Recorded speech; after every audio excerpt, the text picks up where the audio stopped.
말씀 보겠습니다. 구약성경 사사기입니다. 사사기 2장 1절부터 5절. 오늘은 다시 말씀 앞에 설 때라는 제목으로 함께 나누겠습니다. 잠깐 기도하겠습니다. 사랑하는 아버지, 이 시간에도 우리가 말씀 앞에 섭니다. 주를 경외함으로 서게 하시고 주의 뜻 가운데 주의 뜻을 분별하여 살아갈 수 있는 힘을 더하여 주시옵소서. 명확한 것은 가리시고 홀로 영광을 받으시옵소서. 부탁하며 예수 그리스도 이름으로 기도하옵나이다. 아멘. 사사기는 실패의 책이라고 제가 말씀을 드렸습니다. 오늘 우리가 읽은 2장 1절부터 5절은 1장의 소론에 대한 결말입니다. 그러니까 사사기는 소론이 두 개입니다. 1장 1절부터 2장 5절까지, 2장 6절부터 3장 5절까지 소론이 두 개예요. 왜냐하면 결론도 두 개예요. 결론은 17장, 18장, 19장, 21장 이렇게 두 개. 그러니까 양쪽에 소론이 두 개, 결론이 두 개가 있는 거예요. 왜 그러냐? 첫 번째 소론은 가나안 전쟁에 대한 실패를 담고 있어요. 마지막 결론에 보면 뭐가 나옵니까? 지파 간의 전쟁을 하고 있어요. 가나안 전쟁이 아니라 서로 싸우는 전쟁을 하고 있다는 거죠. 즉 전쟁에서 실패했다는 것을 양쪽에서 보여주는 거예요. 두 번째 소론은 우리가 다음에 살펴볼 내용이지만 종교적인 실패, 즉 우상 숭배로 실패했다는 걸 가르쳐줘요. 17장, 18장은 반대편의 결론에 뭐가 나옵니까? 미가의 집에 우상을 세워놓고 한 집에서 종교 혼합주의 우상 숭배를 하고 있는 종교의 실패의 극치를 마지막에 보여주고 있는 거예요. 그러니까 서론과 결론은 양쪽에서 두 개가 딱 묶여 있어서 서로 맞물려 가지고 이스라엘은 이렇게 실패했다는 거예요. 결국은 이스라엘 백성들은 실패를 했는데 왜 실패했는지, 무엇 때문에 실패했는지를 전혀 생각하지 못하고 무조건 끝없이 실패의 나락으로 떨어졌다라고 사실은 사사기가 우리에게 들려주는 겁니다. 저번에도 말씀드렸지만 내려올 때 보았네, 올라갈 때 못 본 그 꽃. 내려올 때라도 봤어야 되는데 지금 사사기의 이스라엘 백성들은 올라갈 때도 못 봤지만 내려오면서도 못 보고 결국은 아무것도 못 보는 지경에 이르렀다는 얘기를 하고 있는 거예요. 참 슬픈 거 아닙니까? 존 맥스웰이라고 하는 사람이 리더십 강사로 유명한 사람인데 그분이 쓴 책 제목 중에 실패를 딛고 전진하라라는 책이 있어요. 내용이 뭐냐? 이 땅의 모든 사람은 실패한다는 거예요. 하지만 성공하는 사람과 실패하는 사람의 차이점은 딱 하나다는 거예요. 성공한 사람들은 실패를 통해서 뭔가를 배웠기 때문에 그들이 성공했다는 거예요. 하지만 끝없이 실패하는 사람은 실패를 통해서 아무것도 배우지 않고 배우려 하지도 않는다는 거예요. 우리는 늘 성공하느냐? 아니요, 우리도 실패해요. 중요한 건 실패를 통해서 배워야 된다는 거예요. 하지만 이스라엘은 실패를 통해서 단 하나도 배우지 못한 사람들이라는 걸 사사기는 우리에게 들려주고 있는 거예요. 그래서 우리는 사사기를 읽으면서 우리를 돌아봐야 돼요. 우리는 실패할 수 있어요. 우리도 사사기 사람들처럼 넘어질 수 있어요. 하지만 그것을 통해서 우리는 무엇을 배워야 되느냐는 거, 무엇을 배웠느냐는 거예요. 실패했을 때 여러분은 무엇을 배우십니까? 여러분, 교회가 초창기에 들어왔을 때는 세상이 교회를 볼 때 부러웠어요. 왜? 여러분, 선교사들이 구한말 우리나라에 들어왔을 때 선교사들은 문화적으로 모든 면에서 탁월했어요.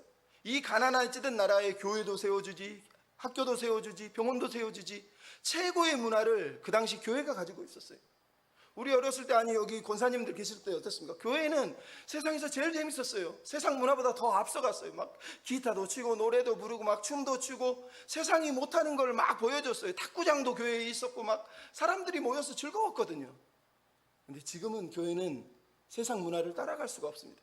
세상은 우리가 따라갈 수 없을 만큼 매력적이고 아름답고 신나고 재밌는 것이 가득 찹니다. 문제는 지금도 우리가, 교회가 세상에게 매력적으로 세상을 유혹하기 위해서 애쓰고 있다는 거예요.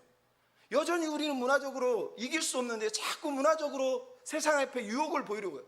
세상 사람들이 교회를 보고 저렇게 크면, 저렇게 많이 가지면, 저렇게 많이 누리면 저게 좋은 거구나 라고 믿게 하려고 자꾸 우리를 문화적으로, 종교적으로, 무슨 어떤 경제적으로 성공한 모습을 보여주려고 노력을 많이 한다는 거예요.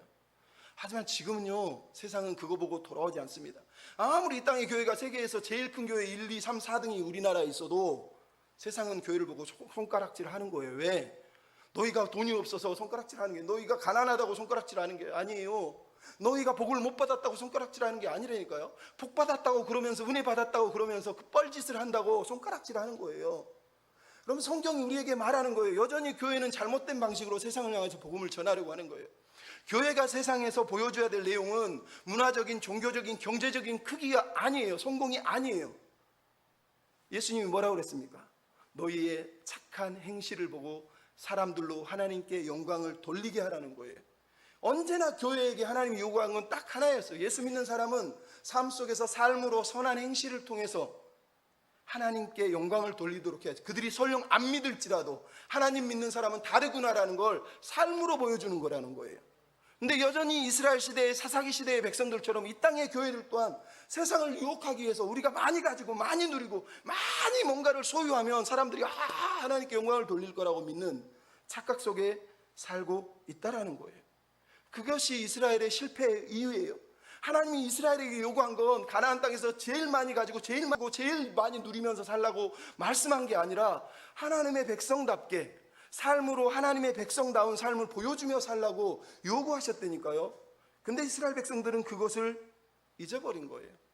그래서 그들은 실패한 거예요. 우리도 마찬가지입니다. 이 땅에서 교회라는 이름으로, 성도라는 이름으로 우리가 살아가려면 우리에게 필요한 게 하나 있어요.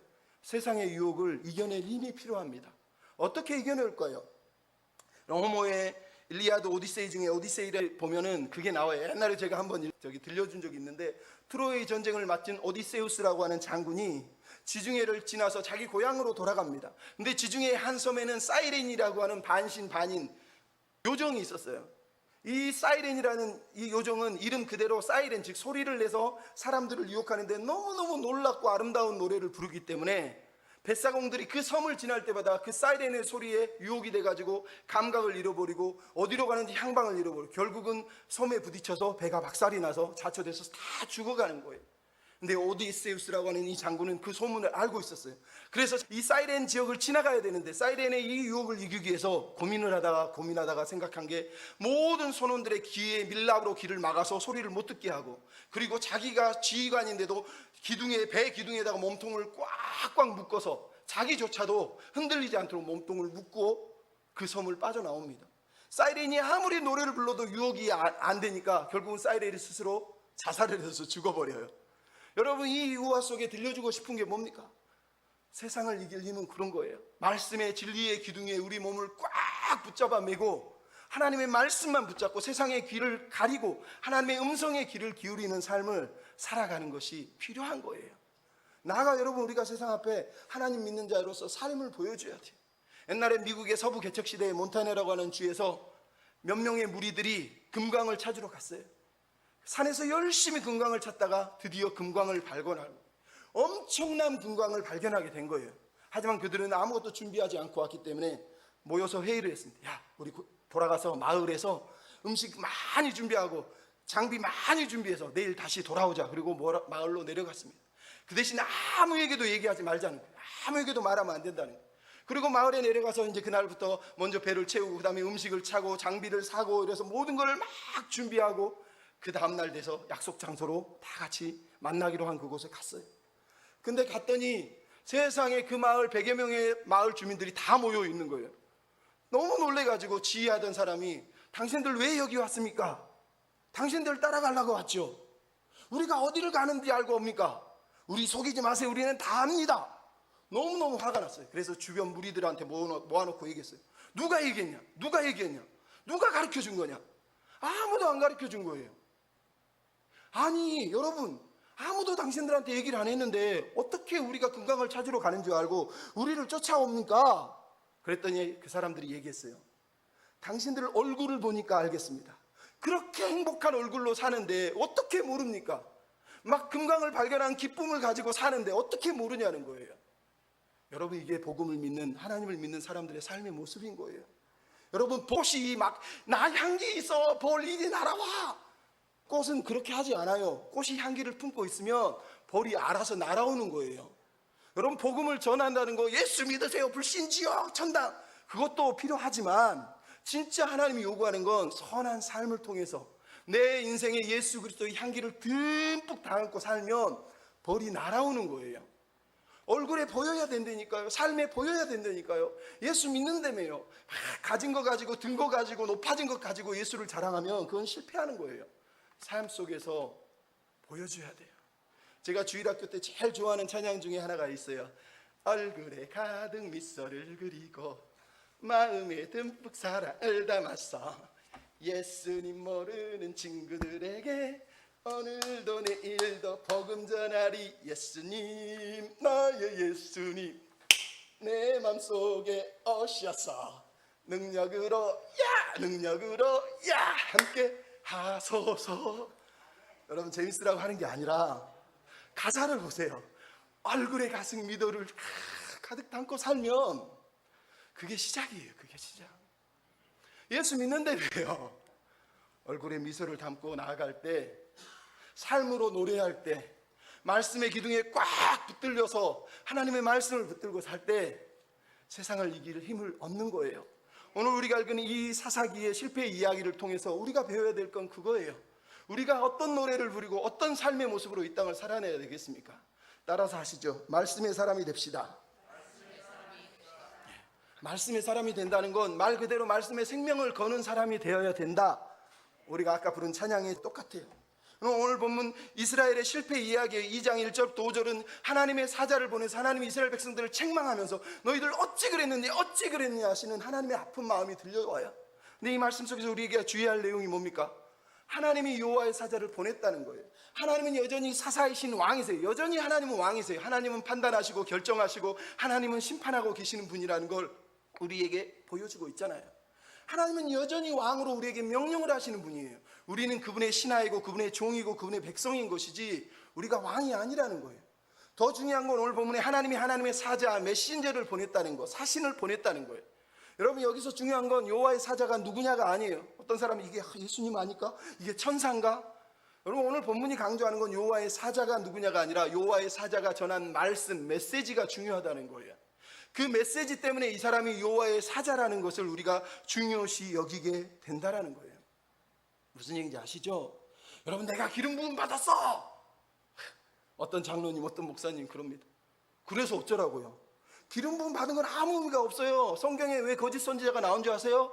거짓 선지자나 다 하나님 말씀을 전했는데요, 거짓 선지자는 하나님 말씀을 전한 게 아니라 자기 말을 전했기 때문에 거짓 선지자라 그러는 거예요.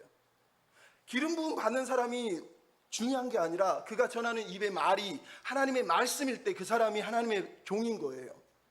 여러분, 여호와의 사자가 오늘 본문의 중요한 이유는 그가 전한 메시지, 그 메시지가 그 사람을 하나님의 사자로 인정하게 만드는 거예요. 왜? 가나안 문화는 많이 가져라, 누려라, 잘되라 하는데 이 사람은 뭐라고요? 너희가 하나님의 말씀을 어겼다는 거예요. 너희가 여호와의 목소리를 듣지 않았다는 거예요. 하나님 말씀을 전하는 그 사람이 진짜 하나님의 사람인 거예요. 그 사람이 지금 어디에서 올라왔습니까? 길갈에서부터 올라왔다는 거예요. 여러분, 지금 여호와의 사자는 말로 지금 설교하기 전에 행동으로 이들에게 메시지를 전하고 있어요. 메시지가 삶으로 묻어나는다는 얘기를 우리가 하는 거예요. 그 사람은 삶을 통해서 먼저 이스라엘 백성들에게 강력하게 하나님의 메시지를 전하고 있어요. 왜? 길갈이 중요해요. 왜 길갈에서 올라옵니까? 예루살렘도 있고 헤브론도 있고 베델도 있고 좋은 산이 얼마나 많은데 굳이 저 여리고 동쪽 끝에 있는 길갈에서 왜 올라오냐고요. 이게 중요한 거예요. 여러분, 여호수아 4장에 보면 이스라엘 백성들이 어떻게 합니까? 요단강을 못 건너서 벌벌 떠는데 하나님이 요단강 물을 말리시고 백성들이 마른 땅을 건넙니다. 근데 그때 어떻게 건너요? 여호와의 법궤를 제사장들이 메고 물 중앙의 마른 땅에 법궤를 딱 들고 서 있으니까 물이 다 멈추고, 그 전부터 멈췄지만 백성들이 건넌 거예요. 그래서 하나님이 백성이 다 건너기를 마침에 뭐라고 그러죠? 요수아에게 너는 12명의 백성들을 지파마다 12명을 골라서 저 요단강 가운데서 돌 12개를 걷어와서 길갈에다가 기념돌을 세우고 너희 자손들이 이게 무슨 기념비예요? 라고 물어보면 하나님의 언약궤가 요단강에 들어갔더니 물이 멈추고 우리를 구원해 주신 그 기념표다 라고 말하면서 그 12돌을 세우게 한 거예요. 여러분, 이게 무슨 얘기인지 알겠어요? 길갈이 왜 중요하냐? 이스라엘 백성이 죽음의 강을 건너올 때 그 강을 어떻게 건너느냐, 앞으로 어떻게 살아야 되느냐, 하나님의 언약궤, 하나님의 말씀을 보고 말씀을 붙잡고 말씀의 인도를 따라 살아가는 백성이 되어야 된다는 거예요. 말씀이 아니면 죽는 거예요. 오직 말씀만을 따라가야 된다는 걸 강조하기 위해서 12돌을 세운 거란 말이에요.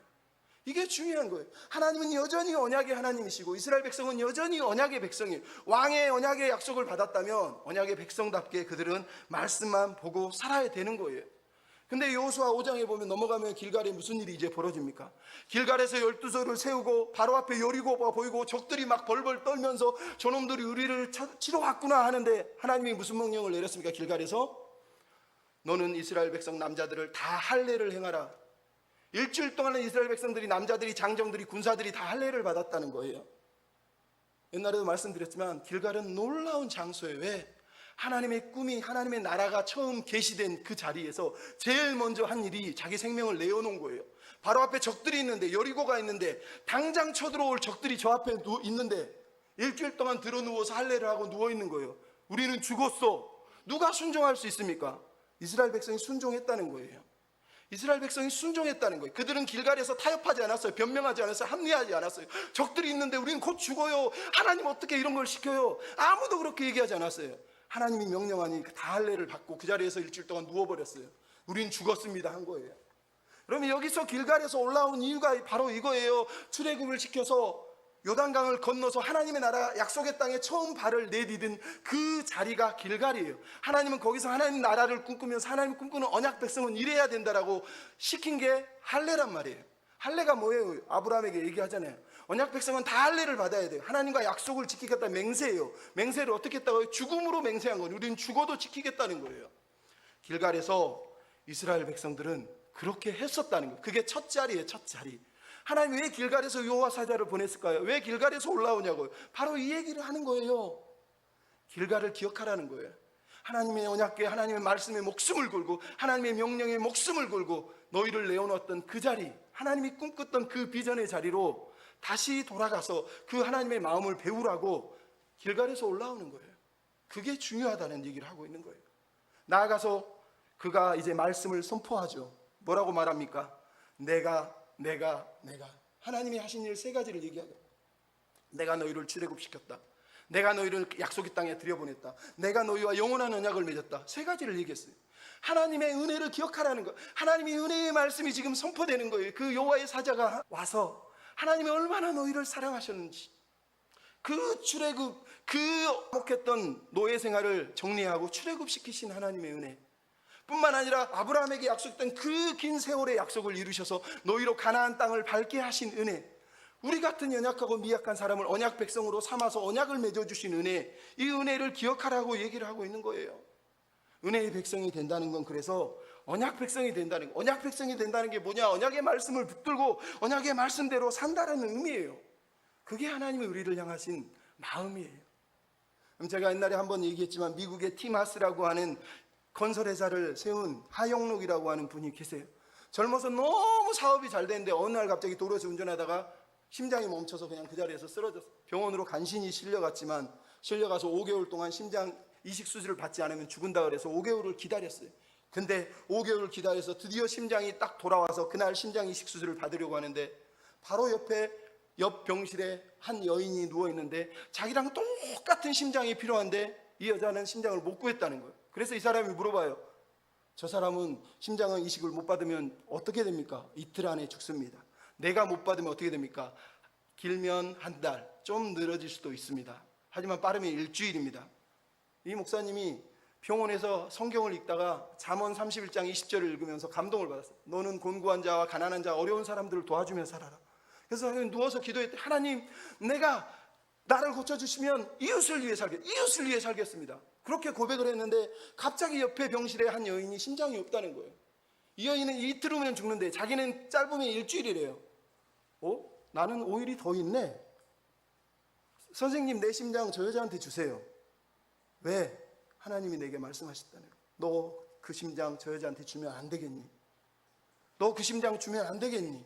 의사가 난리가 났어요. 무슨 말입니까? 당신 그러다가 잘못하면 죽습니다. 아니에요, 나는 하나님 말씀에 순종해야 돼. 아내와 상의했습니다. 아니요, 아내는 당연히 반대하죠. 하나님이 명령하신 거라니까요. 심장을 줘버렸어요.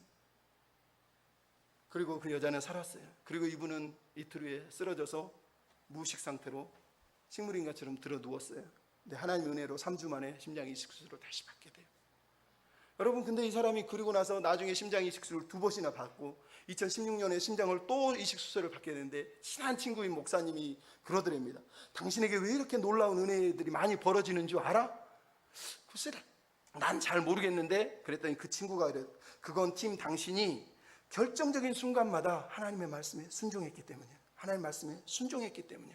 그래서 하나님이 축복하시는 거야. 이렇게 얘기하는 거야. 여러분, 하영동 목사님이 축복받기 위해서 순종한 게 아니에요. 순종했기 때문에 축복을 받은 거예요. 자꾸 우선순위를 바꿀 필요가 없어요. 그냥 순종하면 되는 거지. 순종하면 뭐 주실 거예요? 순종 안 하면 안 주실 거예요? 그거는 여러분 인간적인 생각이지. 순종을 하는 것, 언약의 말씀을 붙들고 사는 것, 그게 중요한 거예요. 그러므로 따라서 합시다. 언약에 충성합시다. 우리는 사랑의 사람, 언약의 사람이 돼야 돼. 언약의 사람이 된다는 건 하나님께 충성한다는 거예요. 충성한다는 게 뭐라고 그랬습니까? 순종하고 사랑하는 거예요. 여러분, 이 2절에 뭐라고 그럽니까? 너희가 이 땅 주민과 언약도 맺지 않고 제단을 헐라고 내가 얘기했는데 너희가 내 목소리를 듣지 않고 어찌 그리하였느냐? 어찌 그리하였느냐? 하나님은 내가 이렇게 은혜를 베푸는데 지금 이스라엘 백성들은 너희는 왜? 라고 하는 책망을 듣고 있어요. 언약을 맺지 말라고 그랬잖아요. 언약을 맺으면 안 돼요. 왜? 그들이 문화에 젖어서 가나안 문화에 빠질 거기 때문에. 모세도 얘기했고 여호수아도 얘기했고, 근데 그들이 언약을 맺잖아요. 지난번에 봤지만 이미 1장 24절에 요셉 족속이 이방인과 언약을 맺어버리잖아요. 그러면서 그들은 언약을 어겼단 말이에요. 제단을 헐라는 거예요. 제단이 뭡니까? 우상의 제단을 헐라는 거죠. 하나님을 예배하지 않고 이방신을 예배하는 제단을 헐라고 하나님이 말씀했잖아요. 근데 이스라엘 백성이 지금 뭐 하고 있습니까? 불순종했다는 거예요. 그래서 하나님의 말씀의 결론이 뭐예요? 너희가 내 목소리를 듣지 않았다는 거예요. 옛날에도 얘기했지만 순종이라는 건 귀로 듣는 걸 말하는 게 아니에요. 귀가 들었습니다라는 말은 내가 행동했습니다라는 뜻이에요. 성경에서 여호와께서 왜 듣지 않았냐라고 말할 때는 언제나 너 왜 그렇게 안 살았냐라고 물어보는 거지, 너 귀가 먹었니라고 물어보는 게 아니에요. 하나님은 내 귀땡력을 원하는 게 아니라 귀를 통해 들은 거를 삶으로 왜 실천하지 않았냐라고 물어본다니까요. 여러분, 우리는 실패할 수 있지만 순종하는 자녀, 하나님을 사랑하는 자녀, 하나님께 충성하는 자녀로 살아가야 돼요. 하나님이 그걸 요구하시는 거예요. 제가 말했잖아요. 사랑하라, 여호와 하나님을 사랑하라. 쉐마 이스라엘을 들으라. 하나님은 유일하신 하나님이 하나님을 사랑하라. 신명기 6장의 그 4절의 말씀은 사랑하라는 단어는 충성하라라는 단어라니까요. 사랑한다는 건 충성한다는 거예요. 사랑한다는 건 감정적인 단어가 아니라 온 삶을 통해서 충성하고 맹세하는 단어가 사랑한다라는 단어예요. 여러분, 예수님이 오직 했으면 뭐라 그럽니까? 예수님이 누가복음에 이런 얘기를 하죠. 너희가 나를 따라오려면 너희 형제와 부모와 처자와 자매까지 다 목숨까지도 미워하지 않으면 내 제자가 되지 못한다. 여러분, 어떤 사람은 이 구절을 읽고 교회를 버렸어요. 예수님을 안 믿겠대. 왜? 어떻게 교회가 세상에 서로를 미워하고 헐뜯고 죽이게 하고 서로를 온수지게 만드냐고 그러면서 이 말씀을 오해한 거예요. 옛날에도 말씀드렸지만 예수님이 말한 이 말씀은 유대인들의 과장법이에요. 유대교에서 사랑의 반대는 미움이 아니에요. 하나님을 사랑할 때 어떻게 사랑할 거냐? 비교급이에요. 비교급. 미워한다는 말은 이런 것들보다 더 나를 사랑하지 않으면이라고 하는 예수님의 강조가 거기 들어있다니까요.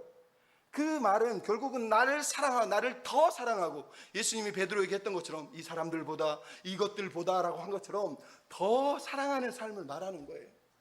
사랑하면 한눈 팔지 않습니다. 사랑하지 않는 사람은 한눈 팔아요. 마음으로 나 한눈 팔지 알아야지 이 말을 했다는 건 이미 한눈을 팔았다는 뜻이에요. 사랑하는 사람은 한눈 팔지 말아야지 왜 얘기합니까? 그냥 한눈 안 팔고 사랑하고 사는데. 그게 믿음의 백성이 할 일이에요. 그러면 한눈 팔지 않아야 되는 거예요. 손양원 목사님이 그 엄청난 옥고를 치르고 신사참배 안 했다고 두드러 맞고 감옥살이를 5년 이상을 했어요. 근데 딱 집에 왔는데 자기 아들 둘이 나중에 북한 공산당에 총을 맞고 죽잖아요. 근데 그 아들들을 죽인 그 사람을 양자로 삼으니까 딸인 손동이, 그 당시 손동이라고 하는 지금 권사님이지만 그 권사님이 아버지한테 물었어요. 아버지, 왜 예수를 그렇게 믿어? 왜 유별나게 하나님을 믿으려고 합니까? 오빠들을 죽인 저 원수를 내가 오빠로 만들어야 된다고 말이 되냐고. 그러면서 막 성질을 내고 화를 냈어요. 그랬더니 손양원 목사님이 이렇게 얘기했습니다. 내가 신사참배한 거부하느라고 5년 동안 감옥살이 하면서 우리 가족들을 힘들게 한 이유는 하나님의 말씀을 어기지 않으려고 한 것 때문이야. 1계명도 하나님 말씀이지 2계명도 하나님 말씀이지. 그러면 원수를 사랑하는 말씀도 하나님 계명 언약 아니냐? 내가 그 언약의 말씀을 지켜야 되는 거 아니냐? 지금 내가 이웃을 사랑하는 말씀을, 더 원수를 사랑하는 말씀을 알고 있는데도 저 사람을 안 사랑하면 내가 5년 동안 옥살이 한 것도 거짓말이고 내가 너희들을 위해 고생했다는 것도 다 거짓말 아니냐? 난 진짜 신자가 아닌 거 아니냐? 그래, 난 저 원수를 사랑해야 되겠다. 제발 네 오빠로 받아주라. 그랬다는 거예요. 어떻게 그럴 수 있습니까? 하나님의 말씀이기 때문에, 하나님이 사랑하라고 했기 때문에, 하나님의 사랑을 삶으로 보여주라고 했기 때문에 그분이 그렇게 살아낸 거예요. 여러분, 우리가 사랑의 사람이 돼야 됩니다. 언약에 충성하는 사람이 사랑의 사람입니다. 따라서 하십시다. 성숙한 삶으로 나아갑시다. 네. 우리는 말씀의 사람, 사랑의 사람, 성숙한 사람, 즉 성숙한 삶을 향해서 나아가는 사람이 되어야 돼요. 그럼 오늘 본문 3절에 얘기하죠. 그러므로 내가 말하기를 내가 다시는 그들을 쫓아내지 않고 그들이 너희의 옆구리에 가시가 되고 신들이 너희의 올무가 될 것이다 라고 하나님이 지금 그들을 향해서 죄를 고소하신 다음에 심판을 하고 있어요. 가나안 족속을 쫓아내지 않겠다는 거예요. 여러분, 가나안 족속을 쫓아내는 게 하나님의 마음이었어요. 왜? 그 땅에 하나님의 나라를 세우는 게 하나님의 비전이잖아요. 근데 이들이 범죄하니까 하나님이 그들을 쫓아내지 않겠다는 거예요. 그리고 뭐가 됐습니까? 그들은 옆구리에 가시가 되고 신들은 올무가 됐다라고 그렇게 할 거라고 말씀하시는 거예요. 여러분, 블레셋은요 이스라엘의 서쪽 땅에서 항상 옆구리처럼 옆에 붙어서 항상 이스라엘 백성들을 유혹하고 괴롭히고 공격하는 아주 못된 가시 같은 역할을 아주 많이 한 존재들이에요. 왜 그런 일이 벌어졌어요? 하나님을 신뢰하지 않기 때문에 하나님이 그들을 남겨주신 거예요. 왜 남겨줬습니까? 믿음을 시험하기 위해서요. 고난이 왜 옵니까? 고통이 왜 옵니까? 내 믿음이 진짜인지를 시험하기 위해서 하나님이 거기다 남겨두신 거라고 성경이 우리에게 말씀을 하고 있는 거예요. 우리 인생에 가시가 있는 이유는 내가 순종하지 않고 있다는 뜻이에요. 내가 여전히 하나님을 믿고 있는지 시험하기 위해서 하나님은 그 가시를 그냥 놔둔다고 얘기하는 거예요. 그 가시에 찔림을 받았을 때 찔림을 느끼고 회개하는 사람이 하나님의 사람인 거예요. 더 나아가서 신들이 올무가 되는데, 올무가 뭐예요? 덫이에요. 덫. 여러분, 쥐 잡을 때 어렸을 때 쥐덫 놓으면 쥐들이 막 지나가다 팍 먹으면 뭐가 깨끗하게 나가잖아요. 쥐덫을 얘기하는 거예요. 여러분, 근데 웃긴 게 뭔지 아세요? 이게 덫인 이유는 하나님이 그들로 너희의 덫이 되게 하지만 거꾸로 이스라엘 백성들이 그 덫에 걸려서 스스로 덫이 되는 일이 벌어진다는 거예요. 그럼 쥐 잡아보세요. 쥐 잡으면 어떻게 해요? 치즈 하나 예를 들어서 딱 놓잖아요. 쥐가 와서 치즈를 딱 물으면 몸을 딱 덫이 잡습니다. 근데 뭐 하고 있어요? 쥐가 그 덫에 잡혀서 치즈를 계속 맛있다고 먹어요. 그게 덫이에요. 그게 중독이에요. 그게 죄예요. 여러분, 하나님이 덫이라고 말하는 건 우상을 말하는 거예요. 왜 우상이 위험합니까? 우상 숭배의 덫에 빠지면, 올무에 딱 걸리면, 포획돼 버리면 자기가 우상 숭배하고 있다는 걸 인정을 안 해요. 계속 그 덫에 걸려 있는데도 치즈를 계속 빨아먹으면서 행복해. 거기서 행복이 오고 거기에서 기쁨이 오고 거기서 평안이 온다고 믿는 일이 벌어진다는 거예요. 그래서 하나님이 그 가시가 결국은 그 신들이 올무가 되고 덫이 되는 일까지 벌어진다고 말씀을 하고 있는 거예요. 하나님은 누누이 얘기했어요. 가나안 땅에 들어갈 때 절대 저들의 백성하고 언약도 맺지 말고 왕래도 하지 말라 그랬는데 그들이 너희의 가시가 되고 올무가 된다고 누누이 말했어요. 심지어 요수아 23장에는 요수아가 아예 대놓고 얘기하죠. 너희는 스스로 조심해서 하나님을 사랑하라. 확실히 알아라. 너희가 저들과 이방인과 언약을 맺고 왕래를 하면 하나님이 다시는 저들을 쫓아내지 않고 너희의 올무가 되고 너희의 가시가 될 거라고 이미 23장에 얘기를 했다니까. 그 말씀을 오늘 바로 이어서 또 하는 이유가 뭐예요? 이스라엘 백성들이 지금 우상 숭배를 하고 있다는 뜻이에요. 하나님을 섬기고 하나님을 위해 살겠다는 사람들이 세상의 유혹에 빠져서 짝퉁신을 섬기면서 거기서 치즈를 빨면서 그게 행복이라고, 그게 기쁨이라고, 그게 즐거움이라고 지금 말하면서 살고 있는 모습을 우리에게 보여주고 있는 거예요. 그래서 하나님이 그 가시를 그냥 두는 거예요. 여러분, 야곱의 한도뼈 하나님 때렸잖아요. 나중에 고쳐주면 안 돼요? 안 되죠. 계속 절면서 내가 잘못 살았구나 느끼게 하시려고 그냥 한도뼈 아픈 채로 놔두는 거예요. 우리 인생의 가시, 우리 인생의 아픔은 나를 시험하고 내 믿음을 증명하라고 하나님이 주시는 것이에요. 찌를 때 깨달아야 된다니까. 찌를 때 깨달아야 돼요. 여러분, 근데 성경은 놀라운 얘기를 하죠. 하나님이 마지막 날에 에스겔서에 보면 내가 너희의 찌르는 가시와 아프게 하는 가시를 다시는 없게 하리라. 여러분, 가시를 없애준대요. 시편은 뭐라고 그럴까? 내가 너희를 새 사냥꾼의 올무에서 건져줄 것이다. 덫에서 건져주겠다고 말씀하세요. 예수님은 우리를 올무에서 건져주시려고, 그 가시에서 우리를 살려주시려고 오신 분 아닙니까? 근데 사도 바울은 그 가시와 올무가 여전히 우리 삶 가운데 있다고 말을 해요. 어떻게 얘기하느냐? 누구든지 다른 교훈을 하며 예수 그리스도의 말씀과 경건의 교훈을 따르지 않고 투기와 분쟁과 비방과 악한 생각으로 사는 그 사람들, 특히 부하려고 하는 사람들은 시험과 올무에 빠지리니 돈을 사랑하는 자들, 탐내는 자들은 근심으로 그 마음을 찌를 것이다 얘기하고 있어요. 여전히 여러분, 우리 인생에는 우상으로 인해서 가시가 찔리고 그리고 올무가 우리를 묶고 있다고 얘기해요. 누가? 말씀에서 떠난 사람, 누가 돈을 사랑하는 사람, 자기 욕망을 사랑하는, 탐욕하는 사람들을 얘기하고 있는 거예요. 여러분, 이 가시에서, 이 올무에서 벗어나기 위해서 필요한 건 이미 방금 얘기했잖아요. 그리스도의 말씀과 경건을 붙드는 것 외에는 길이 없어요. 자족하는 마음, 스스로 하나님 은혜구나 하고 자족하는 마음 외에는 길이 없는 거예요. 자꾸 부하려 하고 많이 가지려 하고 누리려 하고 남보다 높아지려 하기 때문에 근심이 자꾸 찌르는 거예요. 그게 우상이에요. 그게 우상. 우리에게 성경이 이미 말씀을 하신 거예요. 우리는 그 가시들 보면서 우리가 어떻게 사는지, 나는 바르게 사는지 늘 돌아보는 사람이 돼야 돼요. 여러분, 예루살렘에 선교를 하러 갔는데, 예루살렘 성지 순례를 하는데 한 집사님이 열심히 선교지를 소개를 하더라는 거예요. 근데 어느 날 집사님이 그런 얘기를 하네요. 저는 지금 저기 아랍인 기사하고 그리고 이슬람 가이드하고 같이 일을 하고 있다는 거예요. 저 사람들은 나한테 가시와 같습니다. 가시와. 그게 무슨 말이냐? 저 사람들이 있기 때문에 나는 더 바르게 살려고 애를 쓰고 있습니다. 저 가시들 때문에. 이런 얘기를 하더라고요. 그러면서 예루살렘 성지 순례로 온 사람들은, 한국 사람들, 교인들을 모아놓고 그래. 여러분, 여러분의 이름은 크리스찬입니다. 크리스찬입니다. 잊지 마십시오. 이렇게 얘기하다는 거예요. 성지 순례 와가지고 돈 막 여기저기 뿌려가면서 헛짓거리 하지 말고 크리스찬답게 살라는 거예요. 저 가시들이 볼 때 저 가시들 앞에서 찔림을 받고 바르게 사는 백성이 되라고 얘기를 했다는 거예요. 여러분, 올무는 벗어나야 되지만 가시는 우리가 자극을 받아야 돼요. 이렇게 살면 안 되는 거예요. 이렇게 살면 안 되는구나. 불가리아에 한국인이 한 명도 없는데 박계응이라고 하는 선교사님이, 하나님이 너 불가리아의 내 백성들을 위해서 불가리아에 오면 안 되겠니? 그래서 순종해서 자기와 아내 2명하고 불가리아에 선교를 가요. 언어도 안 되는데 언어도 배우고 열심히 노력을 해서 교회를 개척을 하게 돼요. 근데 어느 날 새벽에 하나님 말씀을 전하고 사경회를 하고 있는데 따르릉 전화가 왔어요. 전화를 받았는데 여보 집에 불났어. 사모님이 얘기하는 거예요. 여보 불났어가 아니에요. 여보 집에 불났어. 그랬더니 선교사님이 그래? 정 기다려? 이랬다는 거예요. 그런데 얼굴에 얼마나 근심이 많겠어. 집에 불이 났는데, 딸은 집에 있는데. 근데 지금 새벽 예배 사경회를 준비하고 말씀을 전하잖아요. 말씀대로 살라고 했잖아요. 그러니까 멈출 수가 없는 거예요. 근데 성도들이 얼굴 표정을 보니까 목사님이 이상하잖아요. 그래서 목사님, 선교사님 무슨 일 있으세요? 집에 불이 났대. 성도들이 뭐라고요? 막 문 밖으로 뛰어가니까 이 목사님이 달려가지고 문을 탁 틀어 막았어요. 그러면서 얘기했어요. 내가 여러분에게 말씀대로 살라고, 말씀이 제일 중요하다고 얘기했는데 지금 내가 우리 집 불났다고 나가면 그게 내가 말씀대로 산 겁니까? 우리 이거 다 끝나고 갑시다. 그리고 사경이 다 끝나고 집에 갔어요. 집에 갔더니 집이 다 불로 홀라당 다 타버린 거예요. 근데 이분이 거기서 선교를 하고 있어요. 어떤 마음인 것 같습니까? 하나님의 말씀대로, 하나님 뜻대로, 내가 말한 대로 살고 싶은 거예요. 그 교회에 명의 부목사를 세웠는데 한 사람은 자기가 뽑은 사람이고 한 사람은 그 불가리아 현지에서 신학을 한 사람이래요. 근데 신학을 공부를 했으니까 얼마나 자기 나름대로 교만하고 막 이러겠어요.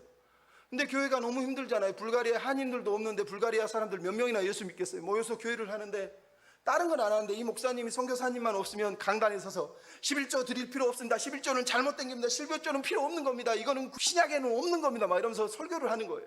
목사님이 미치는 거예요. 그래서 어느 날 불러놓고 이랬답니다.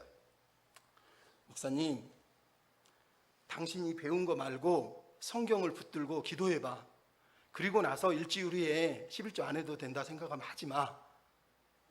근데 이 사람이 그 주간에 느헤미야 11장 12절 설교를 준비하다가 거기 보니 이스라엘 백성들이 막 하나님 앞에 기쁨으로 11조 하는 걸 보면서 그 자리에서 엉 울면서 무너졌어요. 그리고 그 다음 주에 목사님 죄송합니다. 제가 잘못했습니다. 그러면서 교회에 11조를 시작했다는 거예요. 여러분, 제가 이 얘기를 왜 하는 줄 아시죠? 말씀대로 산다는 게 뭐예요? 11조가 율법이냐 아니냐를 따지는 게 아니에요. 기도해 보라는 거예요. 아니, 불가리아의 그 선교지에 교회에 개척할 능력도 없고 자립할 능력도 없는데 11조는 율법이에요. 필요 없어요. 그런 교만하고 오만한 말을 어떻게 합니까? 사랑의 마음으로, 구제하는 마음으로, 섬김의 마음으로 당연히 해도 모자랄 판에 그러고 있더라는 거예요. 여러분, 11조 하라 마라 이 얘기를 하는 게 아니에요. 말씀대로, 불나도 말씀대로, 11조를 하도 안 해도 말씀대로, 정말로 말씀대로 사니까 하나님이 그 가시와 그 올무들을 오히려 벗어나게 해주더라는 얘기를 말씀드리는 거예요. 마지막으로 따라합시다. 변화되어 삽시다. 여러분, 변화되어 살아야 돼요. 여러분, 우리가 말씀의 사람이 되고 사랑의 사람이 되고 성숙한 사람이 되고 그리고 마지막으로 변화된 사람이 돼요. 변화된 삶, 제가 처음에도 얘기했잖아요. 삶으로 변화된 모습을 보여주지 않으면 세상을 변화시킬 수가 없는 거예요. 여러분, 오늘 본문 2장 4절 5절 내용을 보십시오. 하나님의 말씀을 듣고 백성이 엉엉 울고 있습니다. 그래서 그곳 이름을 복임이라고 지었습니다. 그러면 이들이 엉엉 울었는데 이게 긍정적일까요? 부정적일까요? 모든 학자들이 얘기하지만 이거는 부정적이에요. 무슨 얘기냐? 그들은 울었지만 서러워서 울었지 회개하며 울지 않았다는 거예요. 진짜 회개를 하지 않았다는 거예요. 여러분, 이스라엘 백성들이 언제 또 운 줄 아세요? 사사기 21장 맨 마지막에 가면 이스라엘 백성들이 또 울어요. 다 같이 울어요. 왜 울어요? 하나님 뜻대로 하지 않았다는 걸 깨닫지 못하고 하나님 우리한테 왜 그랬어요? 라고 하고 우는 거예요. 여러분, 오늘 본문에서 하나님이 너희 어찌하여 그랬느냐 그랬는데 이스라엘 백성이 울면서도 하나님의 음성을 깨닫지 못하고, 21장에는 하나님 우리한테 왜 그랬어요? 라고 물어보고 있지만 실제로 자기들이 잘못하는 걸 깨닫지 못하고 울고 있는 거예요. 여러분, 이 본문이 우리에게 강조하는 게 뭐예요? 우는 게 답이 아니라는 거예요. 물론 여러분, 예수 믿을 때 눈물은 필요하고 살다가 우는 건 필요해요. 근데 여러분, 신앙을 속으면 안 돼요. 운다고 은혜 받았다고 설교 말씀 좋다, 말씀 좋아, 나는 이런 말씀이 좋아, 그럼 그게 무슨 의미가 있습니까? 진짜 은혜는 운 다음에, 기도 끝난 다음에, 말씀 끝난 다음에, 문 밖으로 나간 다음에 내가 보여주는 게 은혜 받은 거지, 거기서 울었다고 복음에서 우리가 울었어요, 복임, 우는 자들이, 그냥 우는 자들이 엉엉 울었다는 거예요. 하나님은 이런 걸 기뻐하는 게 아니에요. 악어 눈물을 하나님이 왜 기뻐하십니까? 오늘도 교회 다니는 사람이 눈물 흘리며, 교회 가서 막 소리지고 눈물 흘리면 그 다음에 속이 시원하대. 아니, 속 시원하려고 교회 다니냐고요. 하나님 뜻이 무엇인지, 하나님의 말씀이 무엇인지, 나는 그렇게 살고 있는지 회개하기 위해서 울어야 되는 거예요. 사도 바울이 고린도후서 7장에서 뭐라고 그러냐? 하나님 뜻대로 하는 근심은 이런 것이니 너희를 얼마나 간절하게 하고, 얼마나 변증하게 하고, 얼마나 분하게 하고, 얼마나 두렵게 하고, 얼마나 사모하게 하고, 얼마나 열심 있게 하고, 얼마나 너희로 벌하게 하는지를 깨닫는 게라. 여러분, 진짜 하나님이 원하는 근심은 그런 거예요. 얼마나 자기 자신이 연약한지, 얼마나 내가 하나님을 제대로 사랑하지 못했는지, 내가 얼마나 어리석었는지를 깨닫고 분노하면서 하나님 앞에서 바로 살려고 일어날 때, 삶을 변화시킬 때 그 삶을 하나님이 기뻐하신다라고 말씀을 하고 있는 거예요. 여러분, 우리가 하나님을 사랑하십니까? 하나님 우리의 실패 자체를 뭐라고 하는 게 아니에요. 실패 이후에, 실패 다음에, 실패한 이후에 뭘 배우고 뭘 깨닫고 어떻게 살려고 다짐하고 있느냐, 하나님이 그거를 원하신다니까. 다시 찾아오셔서 다시 말씀을 우리한테 주는 이유가 뭐예요? 다시 말씀 앞에 서서 자신을 돌아보고 내가 정말로 하나님 말씀의 사람인지, 내가 정말로 하나님 사랑의 사람, 언약에 충성하는 사람인지, 내가 정말로 성숙을 사모하는 성숙의 사람인지, 내가 정말로 지금 변화되어야 될 그 존재라는 걸 깨닫고 회개하고 있는 사람인지를 하나님이 우리에게 말씀을 하고 있는 거예요. 하나님이 그토록 무지하게 그 엄청난 사랑으로 출애굽시키고 요단도 건너게 하시고 가나안 땅도 주고 그렇게 엄청난 기적으로 적들을 물리치고 사랑해 주셨는데, 이스라엘 백성들이 지금 뭐 하고 있는 겁니까? 여러분, 신앙의 답은 언제나 똑같습니다. 사랑이 이기는 거예요. 사랑하면 이기는 거예요.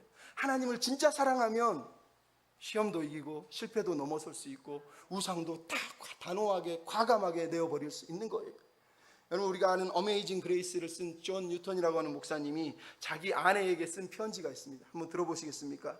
그토록 오랜 세월 동안 그토록 많은 사랑을 주고 그토록 의무를 다하여 그토록 놀라운 결과를 낳았으니 이제는 오랜 습관이 되어 당신 없는 곳에 숨 한 모금조차 들이킬 수가 없습니다. 여러분, 이게 우리 고백인 거예요.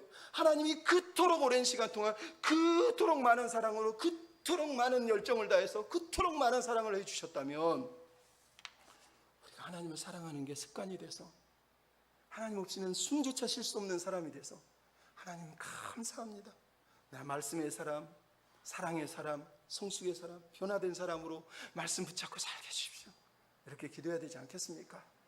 우리 이 찬양 한번 부르고 마칠 텐데, 하나님, 우리가 말씀 앞에 서게 해주십시오. 말씀 앞에 설 때마다 내 자신을 돌아봐, 내가 정말로 말씀의 생명을 걸고 사는지, 내가 정말로 하나님을 사랑하고 언약에 충성하는지, 내가 정말로 아버지 하나님 앞에서 헌신하며 살아가고 있는지, 성숙을 위해서 뛰어가고 있는지, 내가 정말로 변화되고 있는지, 변화되었는지 하나님께 물어보고 기도하는 저와 여러분 됐으면 좋겠습니다.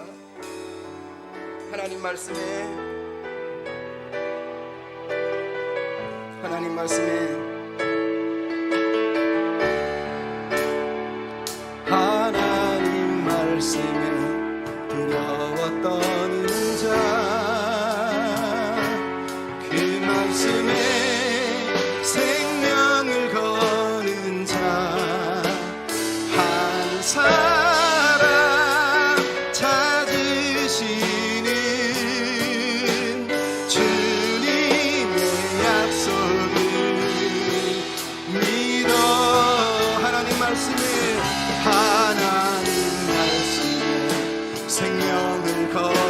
자